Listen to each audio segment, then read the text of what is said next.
Check this out.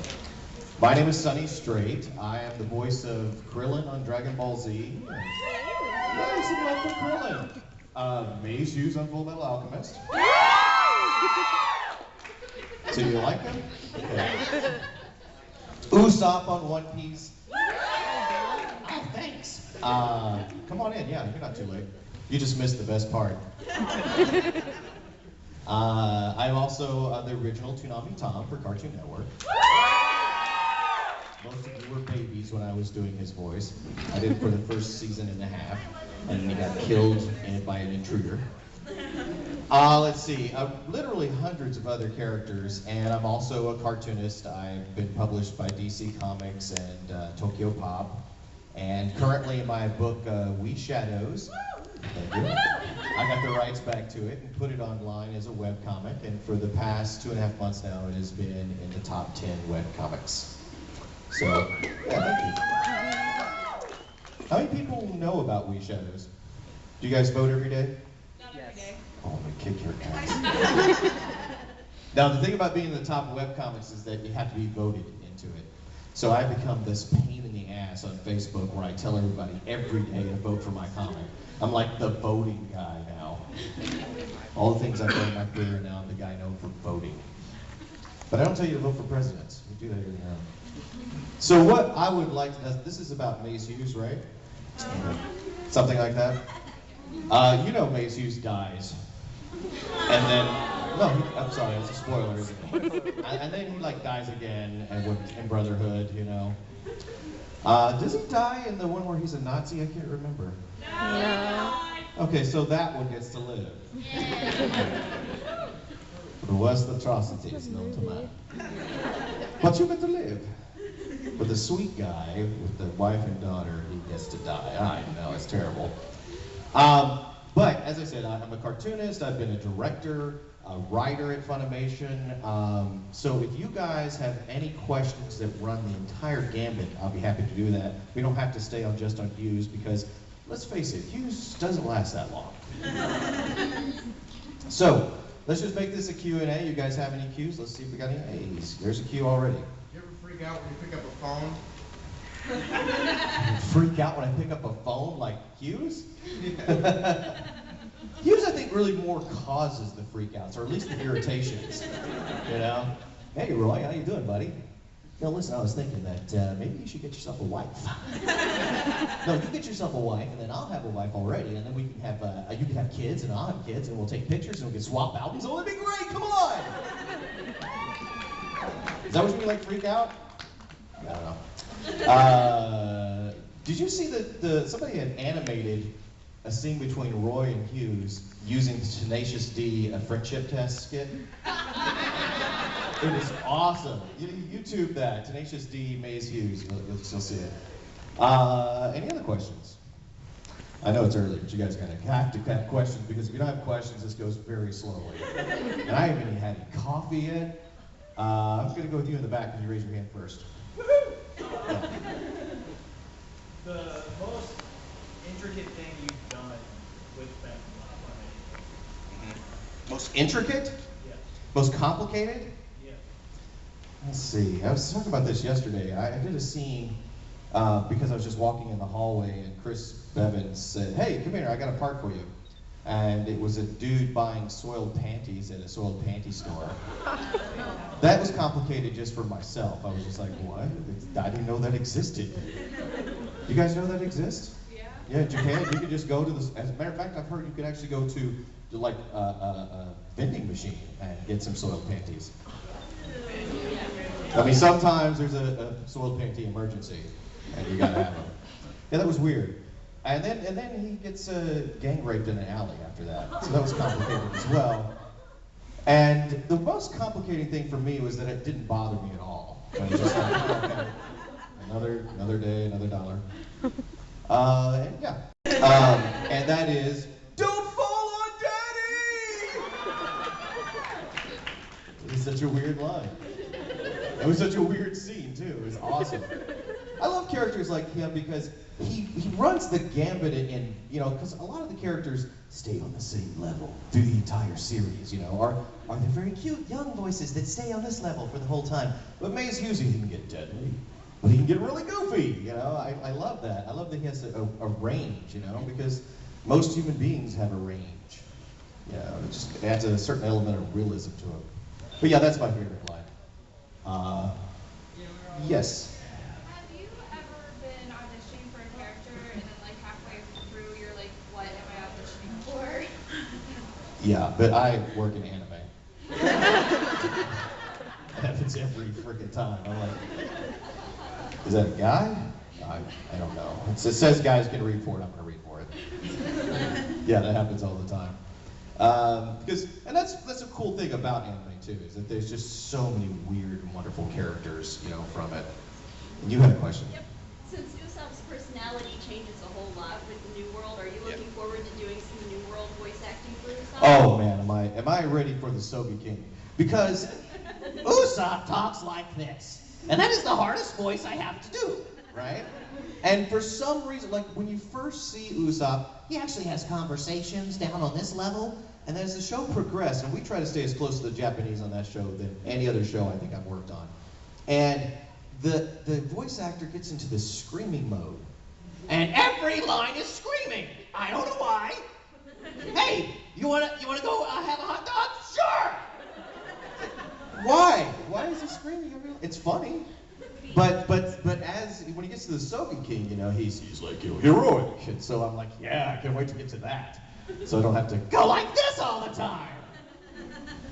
But yeah, that's the one voice that even the director is like, this is brutal. So he will not schedule me for more than 2 or 3 hours tops at it, you know, and then give me like a day break in between so I can heal from doing his voice. Any other questions? Yes.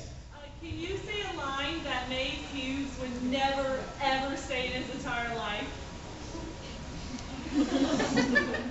Well, I gotta tell you, that daughter of mine is a pain in the ass. I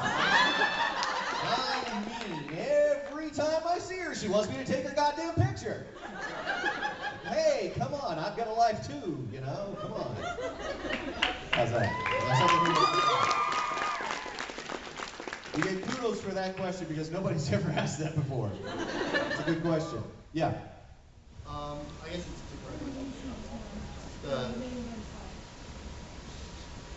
First. You wait till she's finished. Go ahead.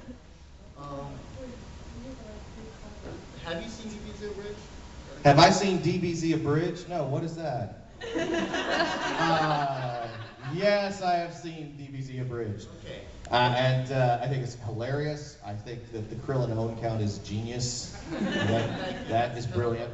But as I said in my panel yesterday, I don't think they go far enough. They don't go far enough? No, because if you heard the outtakes that we did on that show, the way we ream it, you would realize it could go a lot further. We're just not allowed to. You know, they don't get to keep these lines. I mean, like I said, I saw those guys in Detroit. This is last year, and I said, look, you know, you should have an episode. If I was doing this, the first episode would be nothing but bathroom stalls, and you'd see the legs of the Z fighters underneath them, and then you would hear like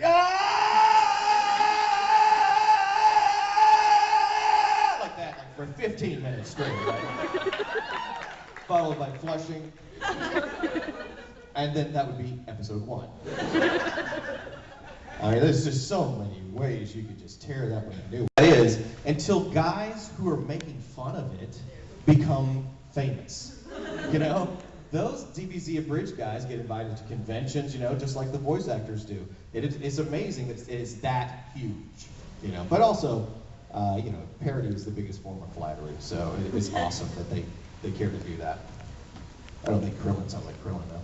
Yeah? I forgot to ask this yesterday. If you could choose any anime character in the voice that you haven't, which one would you choose and why?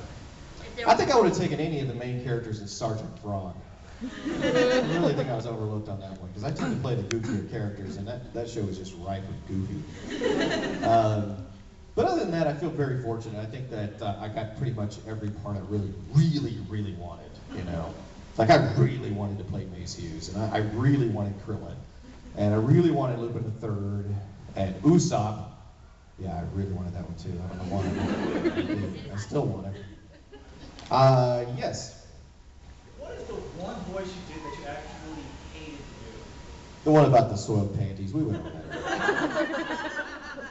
But see, and that's the closest I came to hating him. Even then, it was just like, yeah, it's a part. Yeah. If you could be any Hetalia character, which one would you be? Which one has the most lines? A lot of them have a bunch of lines, like Germany and America. Yeah, those would do. It doesn't matter. Those would pay the bills. I was in it. I played America's boss, and I played Howard the Spy. He made like an appearance for like 5 seconds. This very loud Scottish spy. Yes. How do you find balance with your voice acting publications? It's really hard. I actually posted on my Facebook the other day my calendar for May and how glad I am to see May go away because it's just, it looks like, you know, plays on a football game or something. It's just like all these, every day is filled up with something. Sometimes it's very overwhelming, but I am one of those people that if I see somebody doing something creative, I want to do it, you know? And so that's why I'm also in a band and doing comics and yeah, sometimes it can be overwhelming, but at the same time, it's to me, if I'm not busy, then I go crazy, you know? So I've got to have something going all the time. And I tend to be more productive the more I have on my schedule. You know, if I only have a couple of things on my schedule, I'll be like, I can do that later, you know? But if I'm like filled to the rim, I'll just be working all the time. You had a question? Do you find like cons like this where you just get to go away for a weekend, like relaxing then when your schedule's like that busy? It can be relaxing and it can also be stressful. It depends on how many you have to do. Like in May, as I pointed out, it had 2 conventions and a mini convention. You know, so 3 weekends out of that month were taken up with convention time. And that can be very hectic. I mean, I was kind of typecast as Mace Hughes. Okay, I was typecast as Mace Hughes. My daughter, I'm very proud of. I got some pictures in my phone. I'll show you. Wait, I left my phone in my room. Oh, I don't have my pictures. Anyway, I was, when I auditioned for that show, there was a line, he says, sorry, but I have a wife and daughter to go home to, right? Well, that was one of the lines we had to read for the audition. After I auditioned, Colin Klinkenbeard, who was holding the audition, said, hey, after the auditions today, we're going to go out for drinks. You want to go? And I said, sorry, but I have a wife and daughter to go home to. And she said to me later, she said, that's why I cast you. And you said that, I went, is Hughes. So, while it's cool coming out to conventions, and I like doing it, I like doing no more than 2 a month. But if it gets 3 or 4 a month, and I've done 4 in a month before, you start really missing home. You know, the wife and daughter really start missing us. But like right now, I mean, this is a 3-day weekend, I don't care. You know? I always say I'm good for 3 days. You know, I can do without you people for 3 days. And then I start really missing home. Yeah, I know. Last week I was gone for 6 days, but my wife went with me, so it's cool. Yeah, I just missed my daughter and my dogs. Any other questions? I was doing Krillin in the early days. There was a line that somebody wrote for Krillin that said, Mondo cool. And I went, Mondo cool? I remember, because I remembered before that, this is 14 years ago. But it'd been like 14 years before that people tried to say Mondo as a cool phrase to use, you know? And that lasted about a week. So here Krillin is, 14 years later, going, Mondo cool. And I said, really? You know? And Chris Sabat said, yeah, let's just do it because we don't have time. So we did, because usually we'll rewrite it if it's stupid. And so we did it. And then people started writing about it, saying, what the hell, man, Mondo cool? And it's like, I didn't write it! So then I got my first website at that time, and I called it the Mondo Cave. So that was pretty goofy. Any other questions? Who hasn't asked a question yet? Okay, well, you go ahead, Blue Bear. Okay, out of all the characters you voiced, who is your absolute favorite? I'm really torn, you know, because a lot of voice actors will tell you this too, that whatever character they're working on now is their favorite. And Usopp is definitely one of my favorites. But I'm really close to Krillin.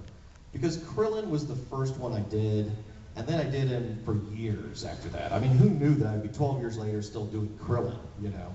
But also, you know, I was kind of green when I started out. I'd never done anything like that before, so I got to sort of grow up in anime with Krillin. So he and I, you know, go way back. Yeah, it is. Well, what? No, it's awesome. Krillin's a badass. Okay, here's the thing. A lot of people say, well, it's like playing such a wimp. Krillin is not a wimp. Krillin can kick anyone's ass in here. I probably could too, though. That's not good. But Krillin is the strongest human being in the world. You know, and he will, but he'll also, scared to death, go in and face death, knowing he's going to die, just to buy his friends 2 more minutes of time. You know, he's a courageous little fart. You know, as a I did a lot of theater, and one of the things they teach you in college theater is to write a history of your characters to fill in the gaps that the plays don't have. Well, I've done that with Krillin too. Krillin. We know most of we know that he came from a monastery, right? He's a Shaolin monk, but nobody knows why or how he got there. So I wrote a history for him, and it goes something like this. Popeye the Sailor was, let me get to it. Popeye the Sailor was traveling through Asia, and along the Asian coast, and knocks up this village girl. And, yeah, it happens. And then he left. He didn't even know that she got pregnant and disgraced herself and her family, so she took this baby of Popeye and gave it to the Shaolin monks. And he was raised amongst the Shaolin monks. That's what I believe. Now here's what I think. If Krillin ever ate spinach, he would go Super Saiyan. Even though he's human and he has no hair. So, that's just my theory, but it helps me. Any other questions? Clinkenbeard, Chris Sabat, Mike McFarlane. But the thing is, we don't get to work with them unless we're directing them, or those voice actors are directing us, which a lot of us do. A lot of us direct. So, yeah, because we're always by ourselves in the booth. But those are the people I really like. Laura Bailey, awesome. Travis Willingham. I never worked with Vic. You know, it's weird. You know Vic Mignogna? You guys know him? Yeah. Ed? Yeah, I didn't even know who he was, you know? I'd already died as Hughes, and I was at a convention, and I saw a bunch of people talking to him, and I said, who's that guy? I said, oh, that's Vic Mignogna. I said, oh, what does he do? And he goes, he's on the show, he's on Full Metal Alchemist. I went, really? What is he playing? He goes, he's Ed. And I went, that dude is the kid? That's pretty impressive. That's amazing. Yeah, so yeah, we don't really get a chance to work with them, you know, unless we direct, and that's a cool thing. The cool thing about Dragon Ball Z Kai, and there is a cool thing about it. Have you guys seen? Raise your hand if you've seen Kai on television. Keep your hands up if you've seen it on DVD. See, this is why people don't like Kai. The television version is edited for 7-year-olds. That's the time slot we're in, so we had to edit it down for that. If you want to see a good version of Dragon Ball Z, see Kai on DVD, unedited. It is awesome. It's the way the show should be. But you know, we have to edit it for TV at 7. And like I've said this yesterday too. There's a scene where Gohan sees all these dead Namekians, and he says, you know, the line is, "Oh my God, they killed them all!" Right? It's a very sad, serious scene. Well, for Y7, they edited it down to, oh no, they made them go to sleep. Which, to a 7-year-old, nap time is very scary. So it makes sense, but it's really not the spirit of the show. So yeah, see that. Anyone else have a question? I don't even know if I answered your question. What was your question? Favorite voice actor or actor? Oh yeah, I answered that. Yeah. With digital editing, do you feel you can get more creative with characters? With the lines you're given? Oh yeah. We used to have, recorded on tape, and we recorded on tape for a long time. And the thing about recording on tape is that there's a lot of, yeah, it's good enough, let's go on. Because it takes so long to record a tape. You say your line, and then to do another take, they have to rewind the tape, click, and back again for every line, and it really slowed things down. So now, with digital, I mean, it's just, you want to do another take, let's do another take, go for it. You can get more creative, you can try a whole bunch of different things. And those of us who've been doing it for 14 years now, we can also ad-lib to the basic rhythm we just saw on the screen. Like, so we see it, and we go, Kamehameha! No, wait, Kamehameha! Kamehameha! We can do it like several times and stay in the rhythm, and usually they can just place it back in place. So, yeah, digital has really helped us out a lot. Yeah, that was another thing with tape. You couldn't do that. You couldn't just do a whole bunch of lines because they couldn't move it back into place. You had to be right on. Yeah. What is one of your most unknown characters that you felt like should have been named? Oh, you guys seen a show called Kodacha? No? Awesome show. It's one of the funniest shows we do. And I play a character called Zenjiro. It's this buck-toothed teacher. And it's so funny. It's a really funny show. But if you haven't seen it, check it out. Kodacha, I think you can see it for free online now. It's one of our Laura Bailey plays the lead in it. She also directed the show. And she and I used to have, trying to outdo each other and being funnier in the scenes. I mean, next to Shin-chan, it's like one of the funniest things we do. You guys seen Shin-chan? Yes. I also, another character most people don't know I do, I play Grandpa Jin on that show. Yeah, thank you. Woo! Maybe we were born to run. What's your question? Have you ever done a character's voice in another character's voice?